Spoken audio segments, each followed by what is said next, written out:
Tanzania, you just mentioned Magufuli. Is this man the real deal? Magufuli is the real deal.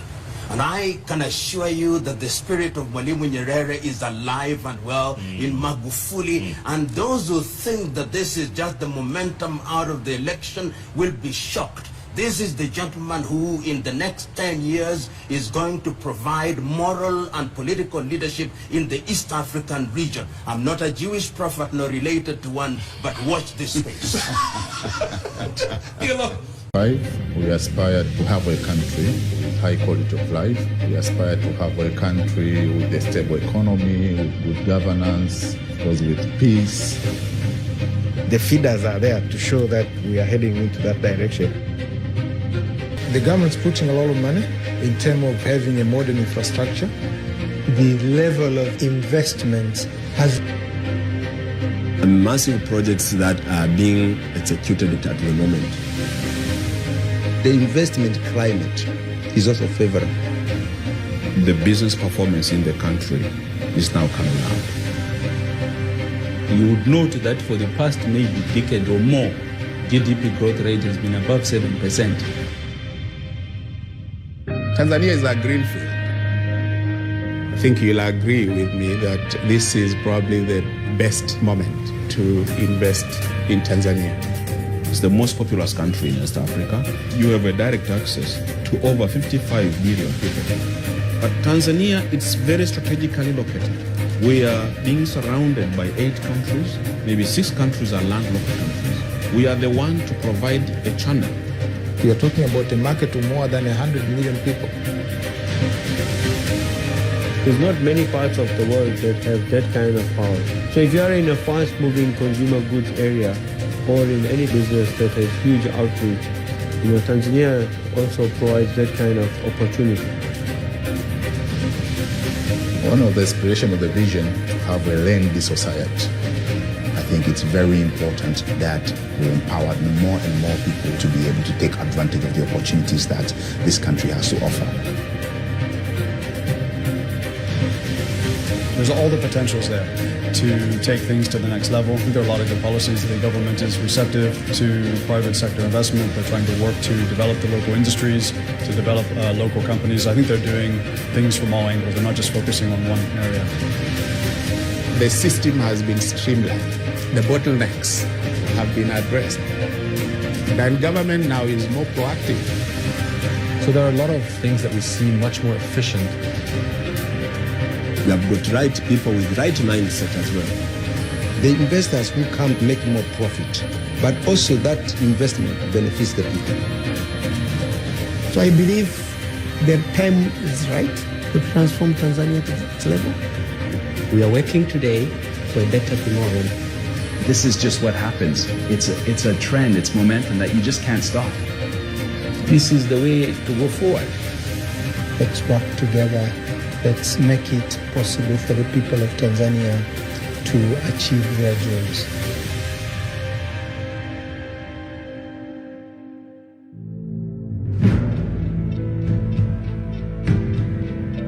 To attain the aspiration of the Vision 2025, the government has done a lot in terms of delivering projects which are going to affect the people directly. We are investing heavily in public infrastructure. If you are going to achieve the goal of being an industrialized country, you need efficient, more reliable transport. An investor needs to be assured that I can easily do businesses in a friendly environment where infrastructure is not a major challenge. This country has developed very well.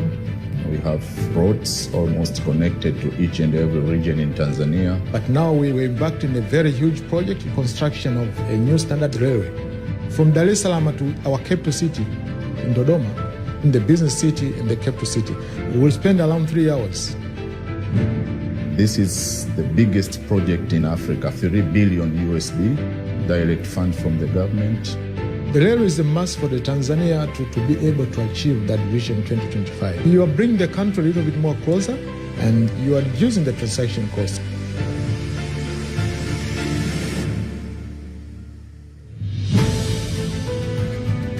Tanzania has always been quite important in terms of having a strategic location in East Africa.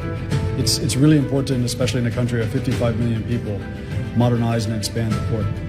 We have to make sure that we're efficient, that our costs are reasonable, and that we are operating in a really transparent, fair, and highly productive way. We've been very much advocating this idea of a one-stop shop, whereas customers can do more and more online, trying to work with stakeholders to reduce bottlenecks. By doing this, we can then help to support more growth in industry.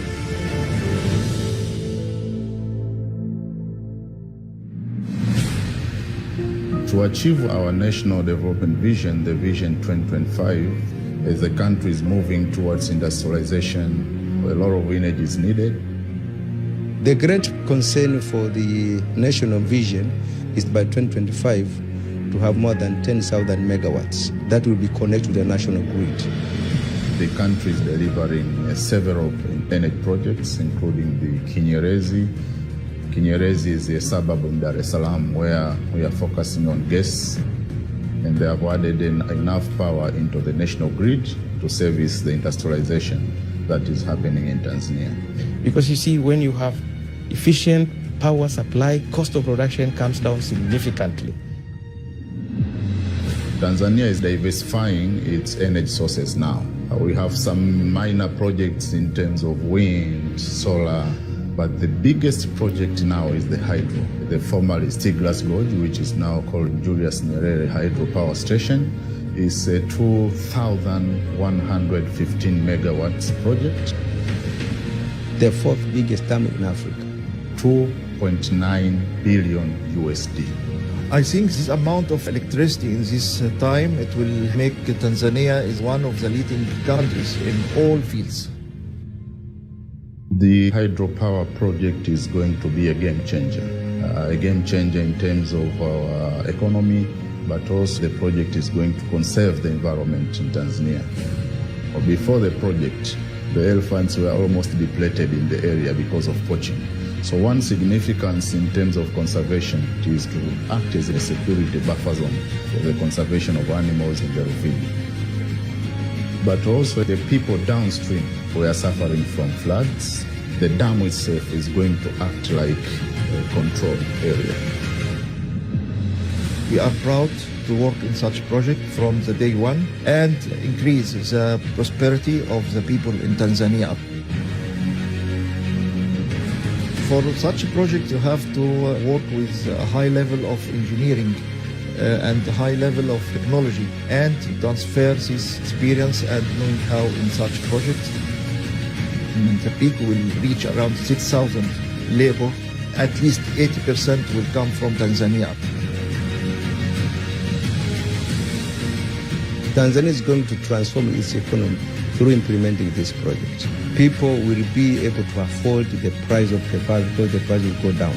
And that will reduce the level of cutting trees and using charcoal, both in rural and in the urban.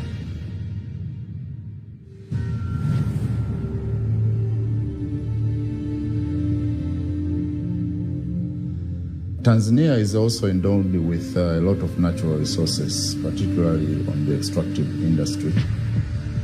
It's a major source of wealth that can really contribute to the aspirations of our 2025 vision.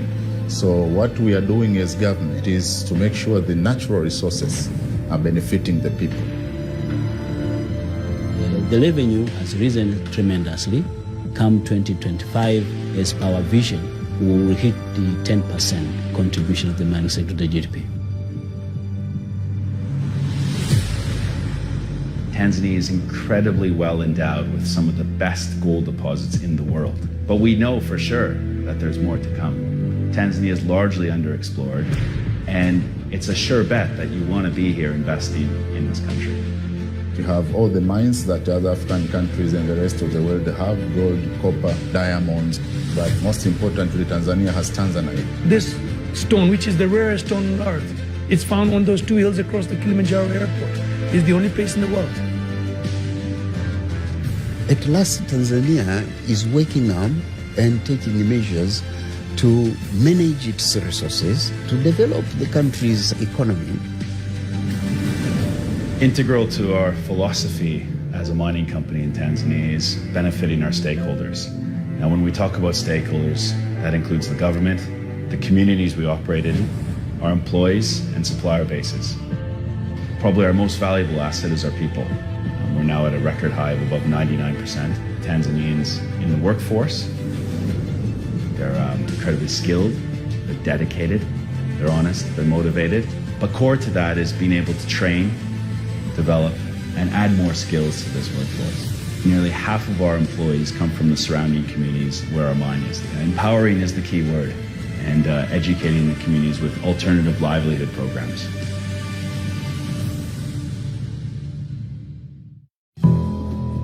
At the moment, the government focuses on developing the industrial sector. What does this mean?